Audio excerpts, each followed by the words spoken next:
Hello. I'm excited to be doing another video. It's been a little bit, and I'm particularly excited about the topic I want to discuss today. But instead of telling you outright what that topic's going to be, I'm just going to start with a little situation they might relate to, and then move from there.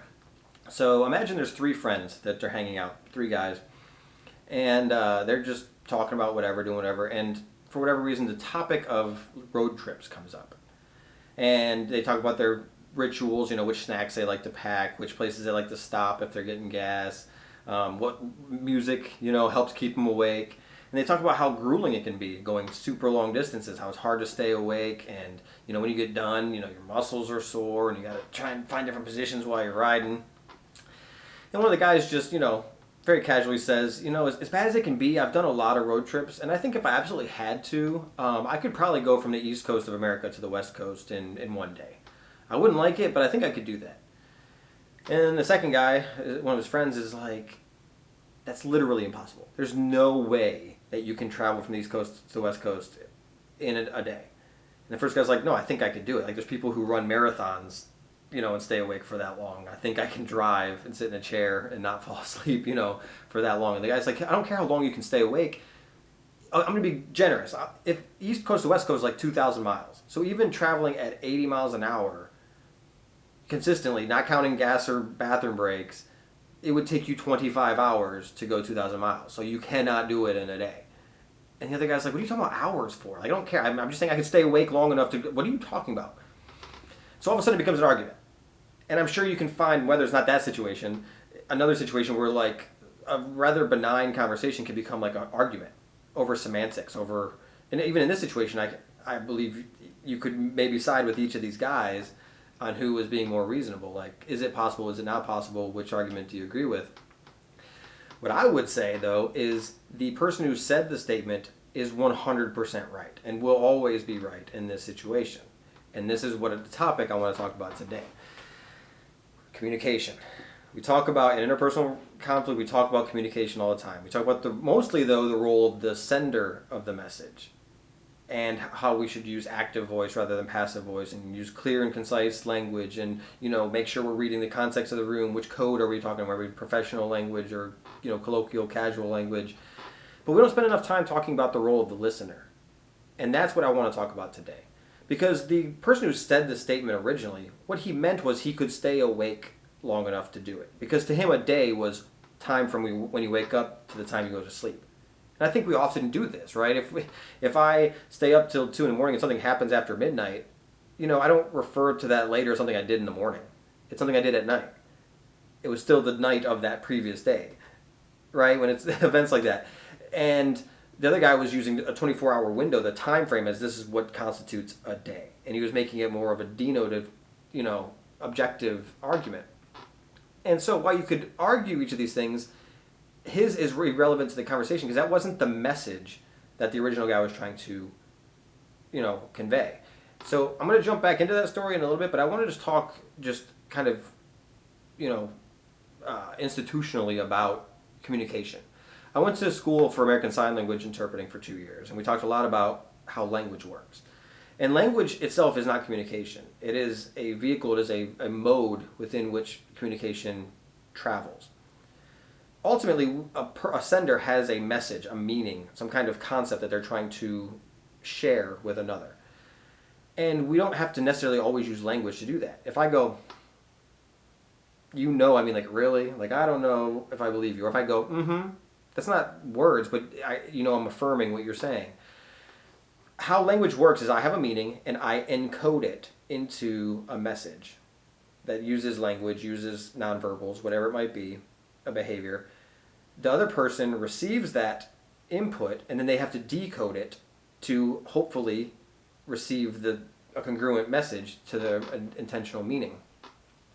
And it's that decoding process that I want to talk about. Because we talk about the encoding, like, making sure we're in the right context, learning the culture of the person we're talking to. But we don't often consider the other person's culture or intentional meaning when we're decoding. Another example of this, I'll skip a little bit ahead or away, is the story of Dune. You might have seen the movie or read the book. And there's one part where this new ruler, he's a good ruler, comes in and becomes the head over this desert planet. And one of the locals comes into his chambers as like a dignitary, and the first thing he does when he walks up to the king's presence is, instead of bowing or doing any of what we would consider traditional reverent behaviors, he spits on the on this ruler's table. And that's because in this context, this guy lives in a desert planet, so moisture is cherished. So his meaning, his message was one of deference and one of respect to the ruler, saying, here, I'm willing to give you the moisture of my body. I salute you, type of thing. And so it's up to the ruler who's receiving this this vehicle of communication to then decode it properly. And if they only look at it through their own lens, they're going to see this disrespect. What you spit on my table? Are you kidding me? Right? But he needs to understand that what is the actual meaning? Oh, he's, in the best way he knows how, trying to show me respect. Now I might have a conversation with him later, like, hey, we like to not do that, right? But I'm not going to respond in that moment and intentionally decode it. Because we can use these situations if somebody communicates different than we do, or come from a different culture, upbringing, or perspective than we do. We can use that misunderstanding as leverage to win the battle. If that ruler automatically didn't want to get along with this local, he could have used that and been like, haha, here's my excuse to not like this local. But that's not fair to the local. He was doing everything he knew how. And I think sometimes we can build and create conflict in communication that the sender is not responsible for. And I think that's the case with the road trip thing. The initial guy who said something was just trying to say, hey, driving for a long time is awful, but I think I could make it across America. It has nothing to do with time. It has nothing to do with speed.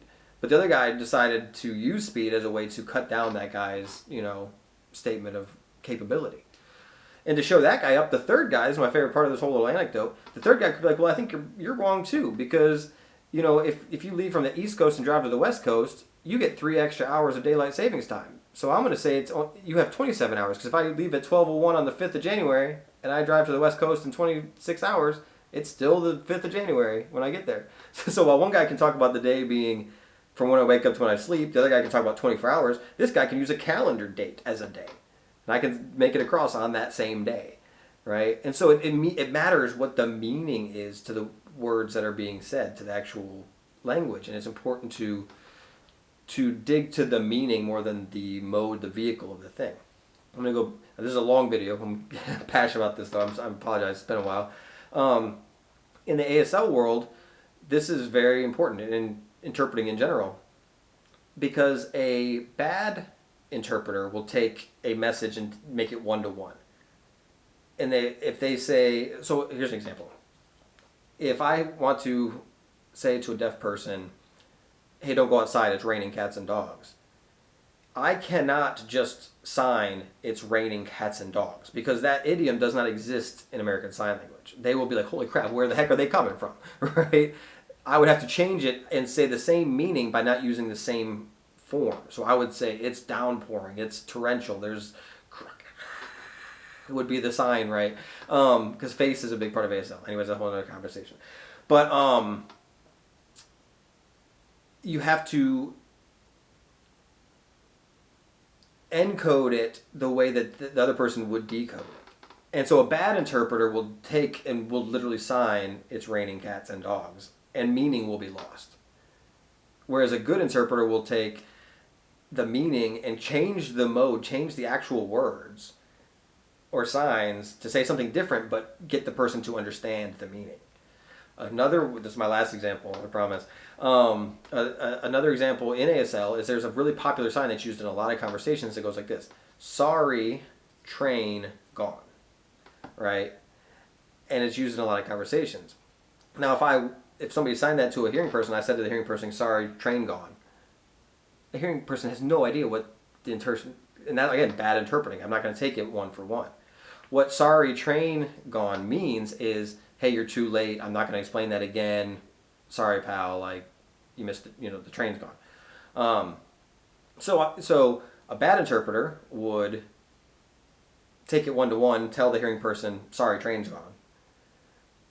An all right interpreter would say, hey, sorry, you're too late. He's not going to explain it again. Blah, blah, blah. A really good interpreter would say, sorry, you missed the boat. You see what I did there? One idiom that says, sorry, train gone, gets taken to, ooh, sorry, you missed your opportunity, you're not going to get it back, to be re-encoded into a different idiom that's similar, but, sorry, you missed the boat. And so a bad interpreter would see a good interpreter and say, you screwed that up. He didn't say boat, he said train, right? And so I think it's very important, if we want to become mature in our communication, that we can learn to break apart and take away from the words and the connotation that we might see in something, and what is this person actually trying to convey to me. And if we do that and don't try to use language to pick fights just to win, but we actually want to communicate because we want to understand, and we don't want to be disingenuous to somebody who's communicating with us. We need to humble ourselves and take the time to give people the benefit of the doubt. And if what they're doing seems rude to me, or seems, off color, or there's like a, some kind of ramification, that we don't take our prejudice against this person or our vendettas and use it as a tool, right? I think a lot of I don't want to get into this, but some of the social rhetoric that is going on nowadays is a lot of people playing unfair. There's a message being sent by one party, and the other party, because they don't like that party, I'm not using party as like political, I just mean like group, doesn't like what they stand for, so they use this communication as ammunition. And it's just not fair, and it causes a lot of turmoil. And I think we should be trying to find ways to understand what the person speaking or conveying something actually means, rather than what I want them to mean so they can be the bad guy, and then twisting what they say. Because that conflict in the road trip thing never needed to happen, right? The whole conversation could have revolved around just endurance, which was the original intent, but the other person wanted the other person to be wrong and said, no, you can't do it in 24 hours, and completely made it a different conversation than the initial intent. And I think we do that too often. So it's just a challenge for all of us today, to take the time when somebody says something, and if it doesn't rub us the right way at first, to take even just a pause. And is there a reason why they said it that way that might be outside of why I would say it that way, right? Did they just spit on my table? And am I going to get angry about that, or were they trying to be nice, right? So, again, I'll be coming around. If you have any questions or want to talk about this deeper, looking forward to it. I think this video is like stupid long right now, but it has been a while. They shouldn't be this long normally, but if you're still with me, thanks for sticking around, and feel free to reach out if you need me. Have a good week.